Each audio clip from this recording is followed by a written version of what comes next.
Hello, everyone, and welcome to Locked On Flames. We have a possible series clincher tonight. The Flames look to eliminate the Dallas Stars in Dallas in this anxiety provoking Game 6. You're Locked On Flames, your daily podcast on the Calgary Flames. Part of the Locked On Podcast Network, your team every day.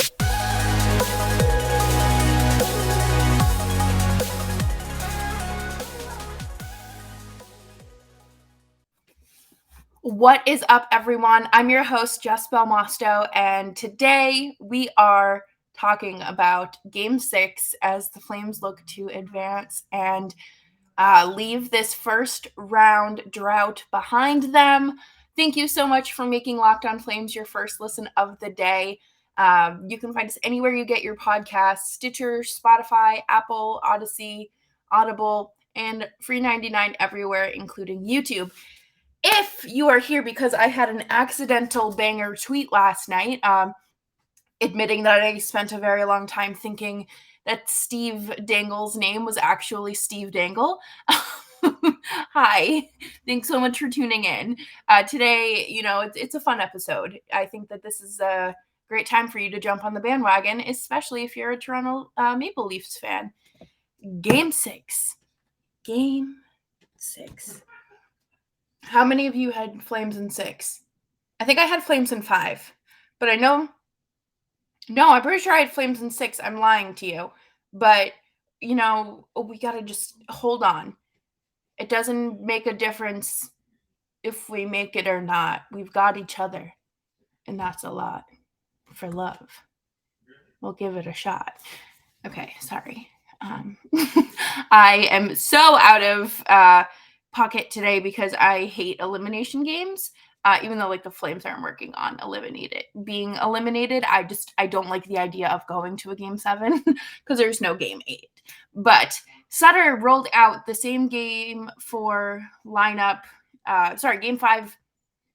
No, game 4 and 5 practice lines today. So we'll have to see what happens when pregame warmups come around. I think that he's kind of in the same mentality as a lot of us. If it's not broke, don't fix it.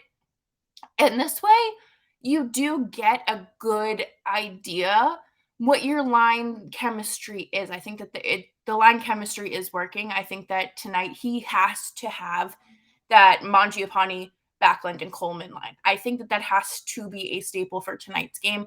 I think that it's almost as important as having that top line. Obviously there's a stark difference between the two lines, but both bring the X factor to your series and to the team as well. This could be controversial or unconventional, I guess, but I don't have a problem with Sutter rolling out the same lineup, 11 forward, 7 defensemen for the rest of this series. I think that, again, if it's not broke, don't fix it. I don't know. I think that Michael Stone just does something to this lineup that's great.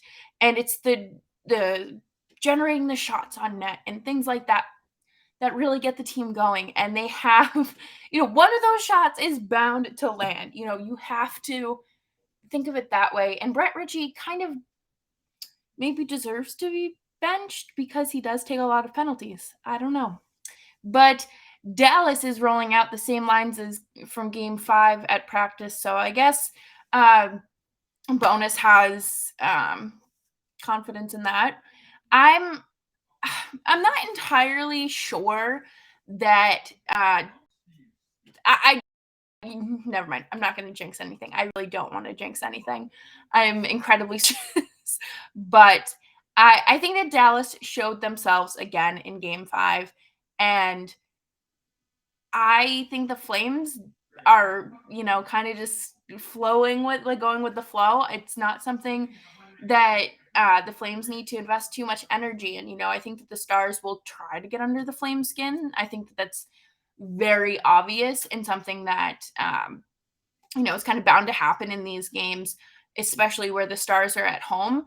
But I I don't think it's something that the Flames need to worry too much about, because I think that they have really reined it in, and we're going to talk more about that next, because I do think that the Flames kind of got everything out of their system, but the Stars are just, they know that they're not as talented enough. So they have to kind of play these games and say, okay, like, I need them to take a penalty so we have the man advantage. Or, I need to do what we did in game 1 and get someone ejected for game misconduct sort of deal. But coming up next, we're going to talk about the reasons why the Flames will clinch tonight and Dallas's weaknesses. But before that, I want to talk about Built Bar. Built Bar is a delicious tasting protein bar that really does put fuel in the tank. I got my package today, actually. I threw them in the fridge because I didn't know how long they were outside for. So I will absolutely be eating my birthday cake Built Puffs.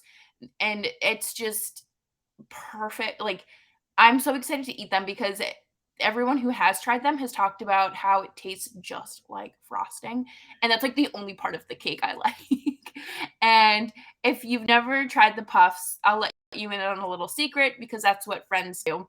They're chocolate covered marshmallow protein bar. Yeah, you heard me. Delicious flavored marshmallows covered in 100% real chocolate. It's not my birthday. It doesn't have to be your birthday, but you can check them out at built.com with promo code LOCKED15 and get 15% off of your order.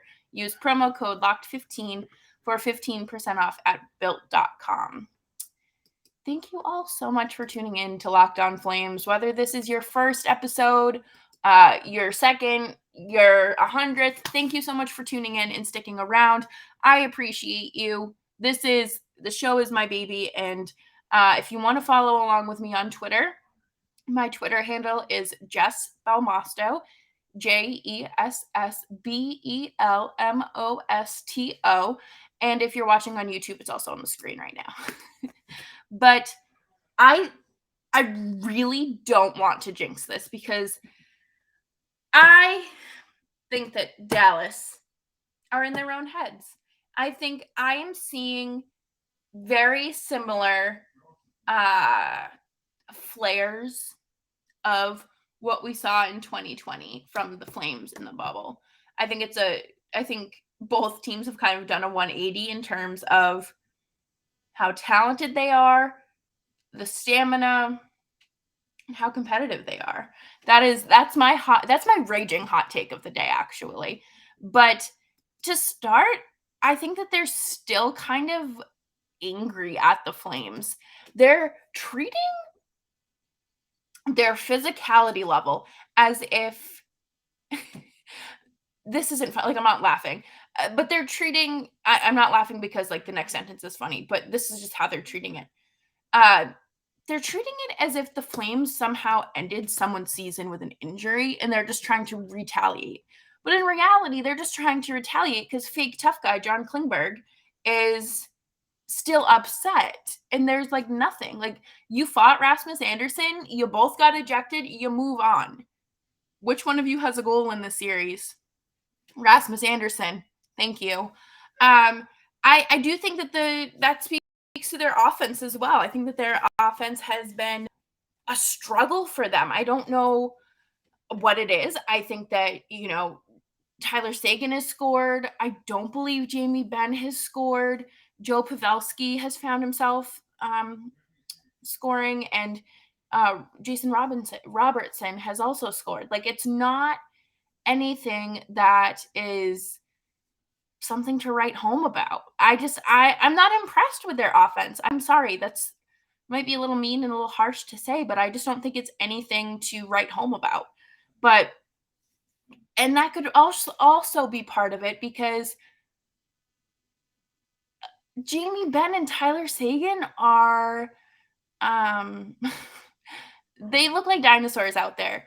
They look like the Sean Monahan of the Stars, because I know, and this is where I'm cutting Tyler Seguin some slack, because I know that he's coming back from some severe injuries and surgeries, so he probably does need time to heal.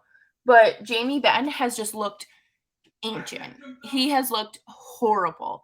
And he cannot keep up with his teammates. I feel like he is just looking for a reason to fight someone. So it looks like he's provided something this series, in all honesty.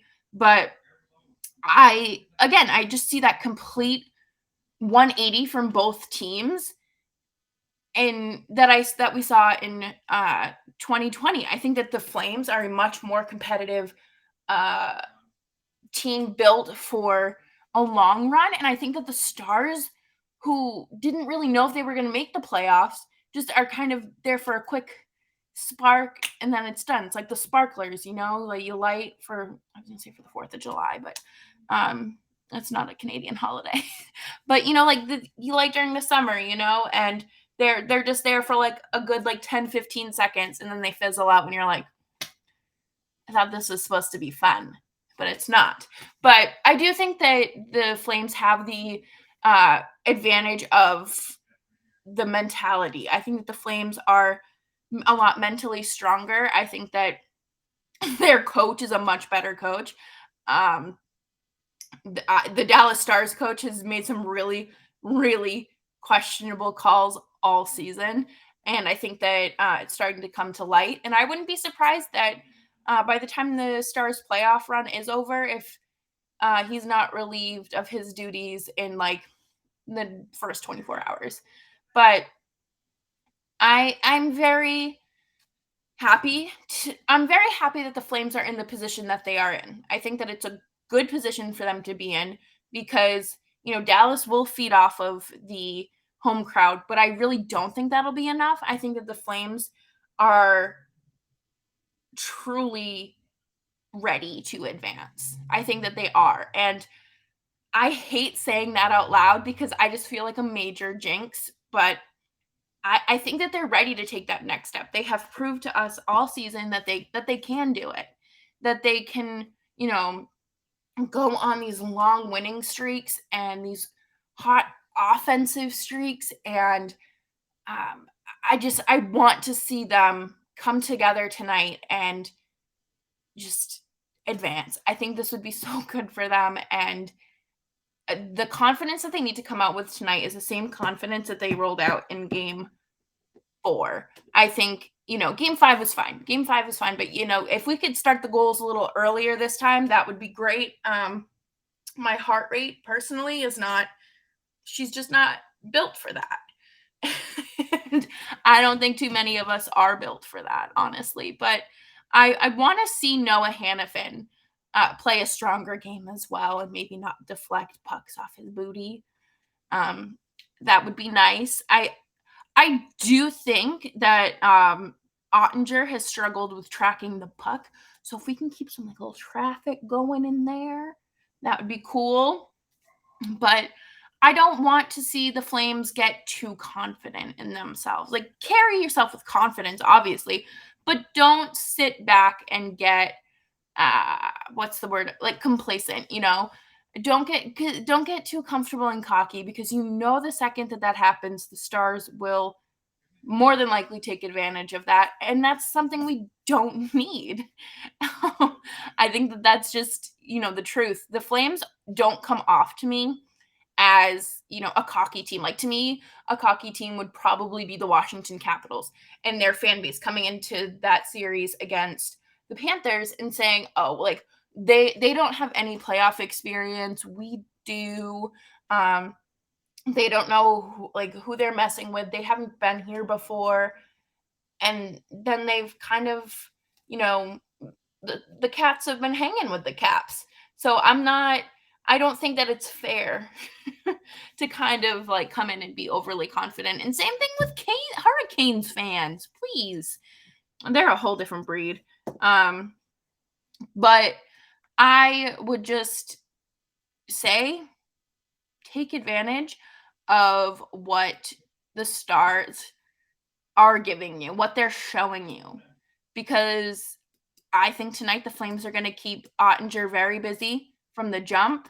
I think Markey's going to have another kind of game 1-esque type of night where he's just standing there like that emoji, that guy is just like, Okay. Or that Robert Pattinson picture that always goes around of him in the kitchen. But I think that this will be good. I think that Markey is going to hold strong. Offense will keep them going, and Flames in 6. I think that'll be it. And, we'll have to wait until tomorrow to see who the Flames could potentially play if they advance. And we're actually going to talk about that next because there is a Game 7 galore, a Game 7 festival tomorrow. But first, I want to talk about Bet Online. Please gamble responsibly. Obviously, that's the most important thing here. Our partners at BetOnline continue to be the number one source for all your sports betting needs and sports information. Find all the latest odds, news, and player developments, including this year's basketball playoffs, Major League Baseball scores, and fights, as well as the NFL futures. BetOnline is your continued source for all the sports wagering information from live betting to playoffs to esports and more, including reality television, which is so much fun. So fun. Head to the website today or use your mobile device to learn more about the trends and actions. BetOnline, where the game starts. Thank you all again so much for tuning in to Locked On Flames. Make sure that you're subscribed wherever you get your podcasts. And if you're feeling nice, can you leave a 5-star review or 5-star rating and a nice little review? Thanks. I appreciate you. Game 7 galore on Saturday. I will not be leaving my couch unless it's to get some more snacks because I have nothing else to do besides soak up 3 Game 7s. The first one being Boston and Carolina at 4:30 Eastern time, and Toronto and Tampa at 7, and then of course the Kings and Oilers at 10. I am very surprised that there are 3 Game 7s so far. I did not think that the Canes and Bruins were going to hang around this long, and I certainly didn't see the Kings and Oilers hanging around this long. And Toronto and Tampa, I kind of figured would go like 5 or 6. I did not see it going 7, but I'm very impressed with the fact that both teams are hanging around as long as they have. Toronto being a habitual Game 7 loser. I think that everyone's just kind of expecting them to lose. And Tampa, I don't know about Tampa because I feel like this season they're tired. I think that they are kind of burnt to a crisp, and I think all teams kind of are, though. It has nothing to do with their long playoff runs. I think all teams have kind of had to adjust back to traveling and all these ever-changing protocols and what have you, because they weren't really traveling for the last season and a half. This 2020 ended in the bubble. Last year you were traveling, but in the relatively localized area, unless you were a Canadian team. So my prediction for Kings and Oilers, I have such a hard time with this one because I have really good reasons to want both of them to win, but at the same time, I really don't know. So I'm going to go with Kings and 7. I think that they're a young team. And like we've said many times on Western Conference Wednesday on the national show, they are playing with house money. But I think that for some reason they're going to come out tomorrow and just be an absolute chaos and absolute menace to the Oilers. And I don't know if Mike Smith can hold it down for another game. We'll have to see there. Toronto and Tampa. I don't necessarily want to give a prediction on this one because I don't have an overall feeling. I don't really care. But I want Tampa to win. I don't want Toronto to win. I hate that they're both the same color teams. That's what's stressing me out. But I'll say Toronto in 7, just because I think that they're finally gonna get the monkey off their back, and the jokes will finally end. But Leafs fans can still be miserable because they'll probably get knocked out in the second round. Bruins and Canes. I'm gonna say Canes. Unless the Bruins score first, it'll be the Hurricanes. The Bruins do a good job when they're chasing, but I don't have the confidence that they're going to, unless Tony DeAngelo just stands in front of the net again, like he did on, I think it was the third goal of the Bruins game on Thursday. I don't know. I'm interested to see, especially if the Bruins put in Hampus Lindholm, but I haven't really heard an update on that situation. And this is actually the first Game 7 for the Bruins on the road since Game 7 against Vancouver in 2011. So, again, my predictions are Canes, Toronto, and the Kings. I hope at least one of them is wrong. Go Flames. I think that tonight's going to be a good game. I'll be live tweeting on my on the Flames Twitter account, LO_FlamesPod, and I'll be on my main account at Jess Belmosto as well. Make sure you tune in to Monday's episode so we can discuss all things Flames and recap the weekend and see if this team is advancing. And we will see you on Monday. Bye-bye.